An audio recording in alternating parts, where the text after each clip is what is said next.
아까 이제 그 사회를 보신 그 배진영 기자께서 뭐 저를 갖다가 소련 미리국 한 거에 대해서 말씀드렸는데요. 이제 거기서 잠깐 얘기를 하면서 넘어가겠습니다. 그래서 제가 이제 소련을 처음 들어간 건 1900, 여기서 91년에 왔는데 90년이다. 90년에 갔다가 이제 다시 한국에 와갖고 그 당시에는 이제 우리들 세대에서 흔히 말하는 위장 추억 뭐 이런 것이 유행하던 시절인데 소위 말하는 지금의 이제 민주노총의 전신인 그 당시에 이제 전노협이 만들어지면서 전노협에 가서 굉장히 소련을 찬양했던 기억이 납니다.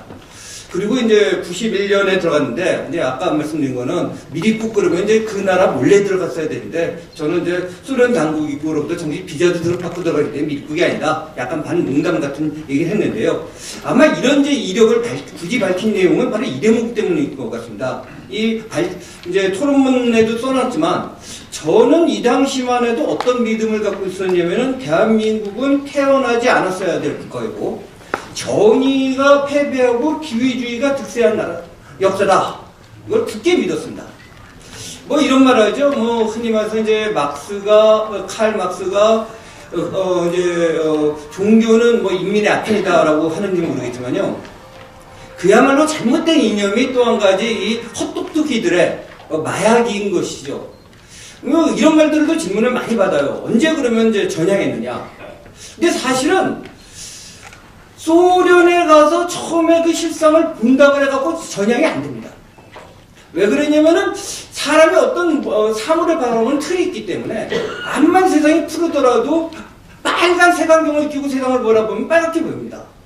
물론 이제 그것은 시간에 의해서 무너져 갑니다. 현실과 자신의 생각과의 그 굉장히 부조화를 느끼면서 고통을 맛봐야 되고 그건 굉장히 장기간이었는데요.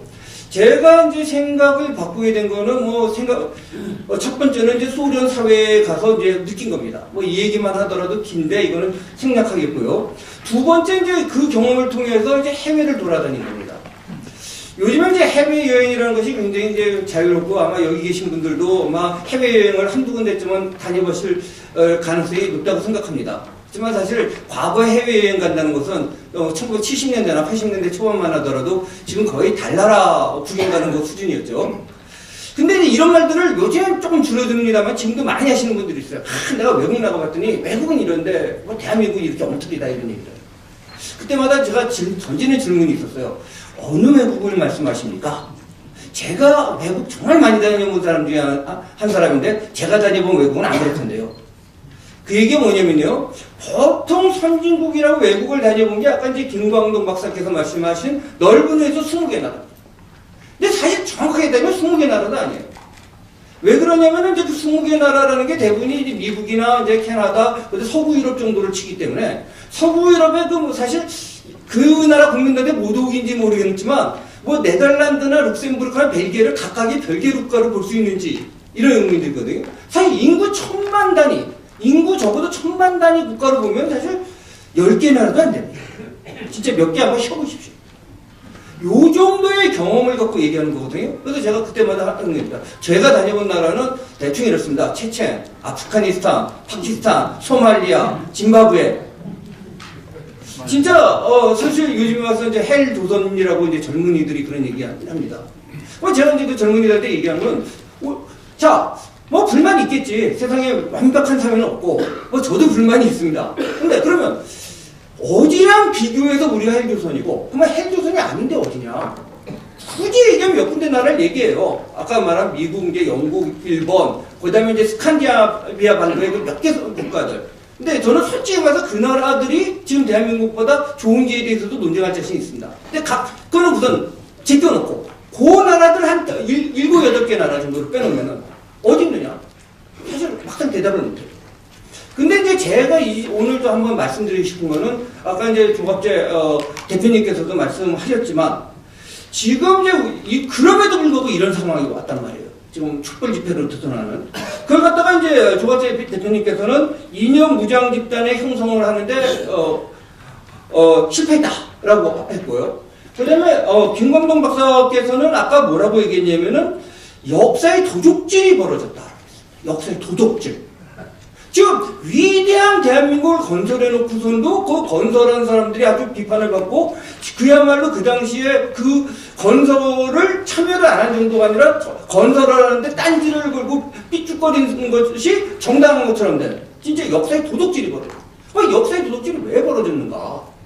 여기에 대해서 제가 뭐 답변을 갖고 있는 거 아니지만 한번 같이 생각해봤으면 좋겠습니다. 아마 여기 계신 분들의 다수가 영화 국제시장을 보셨을 거라고 생각을 합니다. 뭐 안 보셨어도 내용은 아마 아실 거고요. 저도 뭐 제 딸내미랑 같이 이제 그 국제시장을 봤고 참 눈물을 많이 흘렸는데요.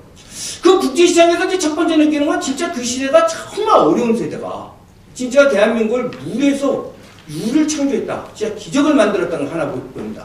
여기까지는 많은 분들의 얘기예요. 근데 제가 주목한 대목이 하나 있습니다. 아마 그런 이미 주목하신 분도 있으시겠지만 거의 맨 마지막 장면입니다.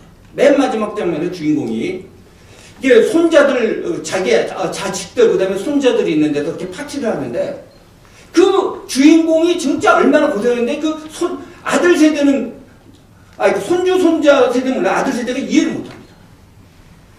벌써 이념이라든 인식의 갭이 느껴집니다. 그러면서 그 주인공이 혼자 골방에 가갖고 이렇게 한번 하늘을 쳐다보면서 돌아가시는 아버지 얘기를 하면서 아버지 나 잘 살았지 잘했지 그래서 아버지랑 약속한 거 다 지켰지 라고 얘기합니다. 굉장히 눈물 나오는 얘기인데요. 여기서 제가 자꾸 이 삑딱이 눈이 있어서 그런데요. 어렸을 때 삑딱이 눈으로 보면은요 이분은 굉장히 위대한 삶을 살았고 객관적으로 승리했지만 주관적으로 자신의 정당성을 갖다가 자녀들한테 교육을 못 시킨 겁니다. 그 대한민국에서 그 위대한 역사를 그 국제시장의 주인공조차도 자기 와이프 정도의 동의를 받아내지 아들 세대 심지어는 손자 손주 세대는 그 축복된 걸 물려받으면서 할아버지가 고마운 줄 모릅니다. 지금 대한민국의 현실은 여기에 문제가 있다고 합니다.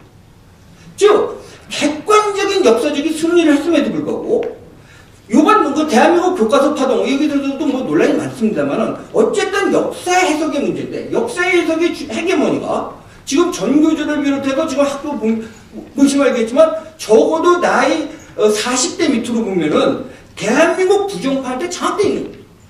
뭐 이런 이상한 현상이 왜 일어나는가? 뭐 여기에 대해서는 제가 정답은 없습니다만은 이런 생각을 해봤습니다. 제가 이제 어렸을 때도요, 어렸을 때 70년대, 제 얼굴 보시면 알겠지만 제가 그냥 가난한 집 아들 출신은 아닙니다. 뭐 그렇게 큰 재벌 아들은 아니지만 뭐 학비 걱정 없이 자랐습니다. 그럼에도 불구하고 참 저희 집에 왜 다 그러시겠지만 초등학교 때 뭐 텔레비 없었고 텔레비 초등학교 고학년 때 갖고 생겼을 때 삐리 기뻐하는 뭐 그건데요. 근데 그때 보면은 참 아버지 얼굴을 보기 힘들었던 것 같아요. 이미 일어나면 아버님은 나가 계시고 잔그 다음에 아버님은 돌아오시고 아버님과의 대화 이미 아버님이 돌아가셨는데 대화가 단절됐었어요. 그리고 굉장히 고학년 시대가 되면서 아까 김광동 박사님께서 말씀하셨지만 1984년부터 이제 쌀수 비량이 줄어드는데 제가 바로 83년도에 대학을 입학합니다. 그 대학을 입학했을 때 그 동료들을 보면은 묘한 현상이 있는데 약간의 예외가 있습니다만은 겉에 종이상으로 나타나는 학력은 자기 아버지 세대와 다 높습니다. 그 당시만 하더라도 저희 아버님 세대에서 대졸자라고 하는 거는 굉장히 힘든 거인데 저희 때부터 소위 말하는 대학교가 입학이 굉장히 보편화되기 시작합니다. 그러면서 굉장히 어떤 현상이 있냐면 전통적인 가치하고는 상실되고 아버지 세대와의 대화가 단절되면서 뭔가 여기에 저항하는 분위기가 됩니다. 그러면서 소위 말하는 이제 386 요즘은 이제 586 바로 이제 세대가 돼가고 지금 벌써 제가 이제 50대 이제 중반으로 가면서 그래도 신문사에 지금 논설위원 어떻게 보면 이제 이 자리에서는 제가 보니까 평균보다 밑에 연령 같은데 제가 저희 신문사에 가면은 굉장히 고참 대우를 받습니다. 바로 이제 이런 문제를 한번 말씀드릴 수 있는 것 같고 그랬을 때 이 문제를 어떻게 극복하고 해결할 건가라는 문제가 같고요. 그 다음에 이제 이 토론을 한다고 그래갖고 이제 김광동 박사님의 글을 읽으면서 많이 생각한 게 그래도 박정희 대통령에 대한 평가는 이런 게 많은 것 같아요. 뭐 저희 세대를 보면 그래도 뭐 경제는 좀 잘했다. 독재였다. 근데 이것이 얼마나 허구적인 건가. 그리고 대한민국이 마치 독재 사회였다가 1987년에 민주화가 된 것처럼 얘기하는 거 아니다라는 것은 뭐 제가 굳이 사족을 붙이지 않더라도 김광동 박사의 글에서 잘 나타난 것 같습니다. 다만 1948년 체제에서 이미 우리는 자유민주주의적 체제를 만들었지만 그 당시에 완성이 됐는가, 성숙됐는가에 대해서는 좀 이제 제가 약간 오개티를 잡는 식으로 이 글 이제 22페이지에서 좀 지적은 했습니다. 여기서 이제 좀 하나 이제 문제 제기를 나중에 이제 김광동 목사님한테 이제 답변을 듣는 건 우리가 흔히 말해서 영어에서 네이션이라고 하는 단어, 제가 일부러 영어를 쓰는 거였습니다. 흔히 이걸 갖다 우리한테 민족이라는 말로 표현하는데요. 이 말이 민족으로 표현되면서 영어에서 종족을 뜻하는 에스닉과 좀 구별이 안 됩니다. 근데 제가 물론 아까 이제 서구적 민주주의를 갖고 한국을 재는데 문제점이 많습니다만은 원래 네이션이라는 서구적인 개념을 할 때 이것은 정치적 공동체를 얘기합니다. 근대적 시민을 바탕으로 한 정치적 공동체입니다. 근데 과연 이 당시에 과거에 그런 근대적 의미의 시민이 있는가? 이건 제가 이제 뭐 알고 얘기하는 건 문제적인데요. 거꾸로 지금 태극기 집회 모습 속에서 저는 근대적 대한민국에서 시민이 형성되고 있는 것이 아닌가 이런 생각도 해봤습니다. 그리고 이제 마지막으로 제가 하나 말씀드리고 싶은 건요. 페이지 23페이지의 세 번째라고 얘기한 건데 현재 나타난 한국 민주주의 오도화 실패는 1987년 체제를 만든 세력들이 뭐 이렇게 나오는데요. 우리가 이제 1987년 문제를 또 한번 되돌아볼 필요가 있다고 봅니다. 물론 이제 제가 뭐 87년에 어떤 민주화를 성숙화시키는 또한 그러한 긍정적인 모습을 갖다가 전면 부정하고 싶다는 의도는 없습니다. 자, 결과적으로 그 당시에 어떤 넥타이 그대로 상징되는 근대적 시민들이 창출되고 그들이 나와서 민주주의를 보다 성숙화시켰습니다. 그런데 그 당시에 민주화 세력이라고 했던 그 민주화 세력의 주체들의 정체는 뭘까? 과연 정말 요즘에 얘기하는 것처럼 그들이 독재에 저항하는 자유민주주의 체제를 지향한 거인가? 저는 단연코 아니라고 생각합니다. 그 당시에 길거리에서 소위 말하는 6월 민주화 항쟁 속에서 나온 많은 시민들은 그걸 바라고 나왔는지 모르지만 그것을 주도했던 학생운동 그룹이라든지 재화그룹의 핵심은 적어도 사회주의 혁명을 꿈꿨습니다.